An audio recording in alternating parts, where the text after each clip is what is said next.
All right, welcome to The Explainer. Today, we are diving into something that's, frankly, pretty terrifying, a medical malpractice claim. We're going to use a real-world case to break down what happens step by step when things go horribly wrong in a hospital. You know, it all kicks off with this one phrase, pain out of proportion to the injury. Now, to you and me, that might just sound like a description. But in medicine, that's a massive, flashing red light. It's not just a symptom. It's a critical clue that can literally be the difference between life and death. So the big question is, what happens when a doctor just misses that clue, or worse, dismisses it? We're going to look at the fallout from that, but also, and this is super important, what you can actually do about it. Okay, let's dive in. So our case study kicks off in a scenario we've all been in, right? The doctor's office. A patient shows up in absolute agony, just looking for help. But the doctor, well, they just wave it off. Oh, it's probably nothing major. It'll clear up. A simple mistake, you might think. But this one, it turned out to be a deadly one. Of course, the pain doesn't just clear up. No, it gets way, way worse. So much worse that the patient has no choice but to go somewhere else for a second opinion. And listen, this right here is a huge takeaway for all of us. You have to trust your gut. If you feel deep down that something is seriously wrong, getting that second opinion isn't just a good idea, it can literally save your life. Okay, so before we can even get to the legal side of things, we gotta understand what went wrong from a purely medical standpoint. And this all comes down to a really key idea called the standard of care. Think of it as the rule book. It's the baseline for what any reasonable doctor should have done in that situation. So what did that second doctor find? Something absolutely horrifying. Necrotizing fasciitis. You've probably heard of it as flesh-eating disease. And let me be clear, this isn't some minor infection. It is a 5-alarm fire, a surgical emergency. The bacteria just tear through tissue at a terrifying speed. We're talking about a situation where every single hour, every minute of delay can be catastrophic. The core medical screw-up here was a failure in something called differential diagnosis. Sounds complicated, but it's really not. It's basically detective work. A doctor is supposed to look at your symptoms and make a list of everything it could be, from the most common to the most deadly. The problem was, the first doctor didn't just miss the worst-case scenario. They didn't even seem to consider it, despite that massive red flag of extreme pain. And that failure, it had devastating results. All right, so how does a medical mistake become a legal lawsuit?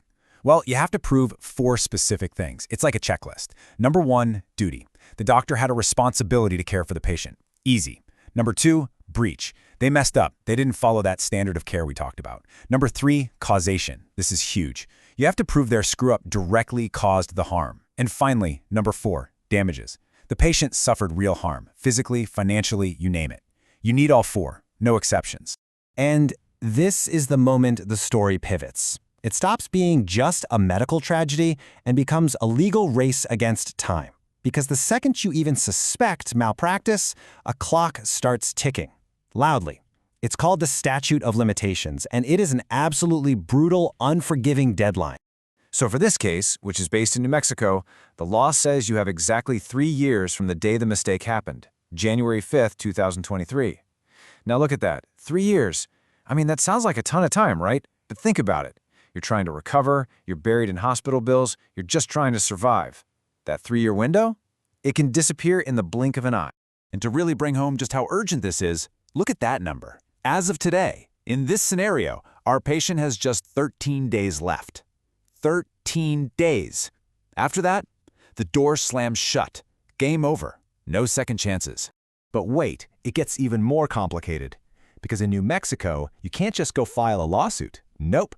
There's another hoop you have to jump through first. Think of it like a gatekeeper standing in front of the courthouse, and every single malpractice claim has to get past them. So this gatekeeper is officially called the Medical Review Commission. It's a panel, and their job is to look at your case and decide if there's enough evidence to even move forward.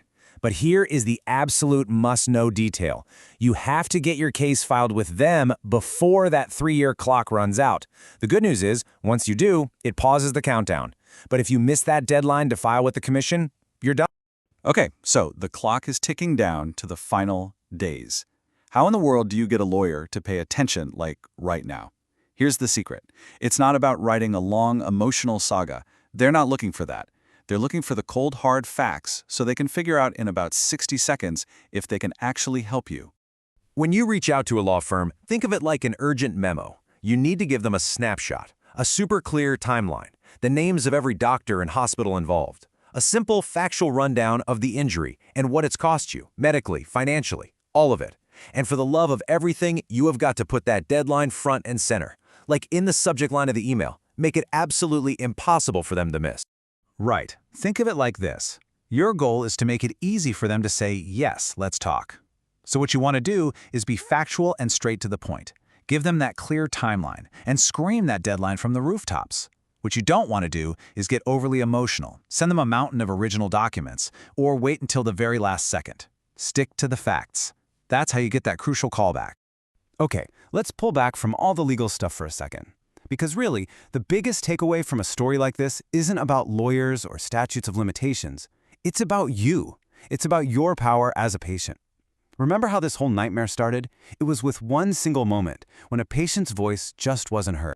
You know, when you strip away all the complexity of this case, from the ER to the courtroom, you're left with a few simple but incredibly powerful truths. You have to trust your instincts.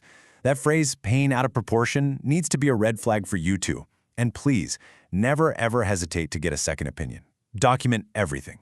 Know your rights. These aren't just good ideas, they are acts of self-preservation. Your voice is the most powerful tool you have. Look, being an empowered patient isn't about distrusting your doctors. Not at all. It's about being a partner, an active participant in your own healthcare. It's about knowing that it's okay to ask more questions, and it's definitely okay to get another opinion. So I'll just leave you with this question to think about. After hearing all this, how might you walk into your next doctor's appointment just a little bit differently? Thanks so much for joining us for this explainer.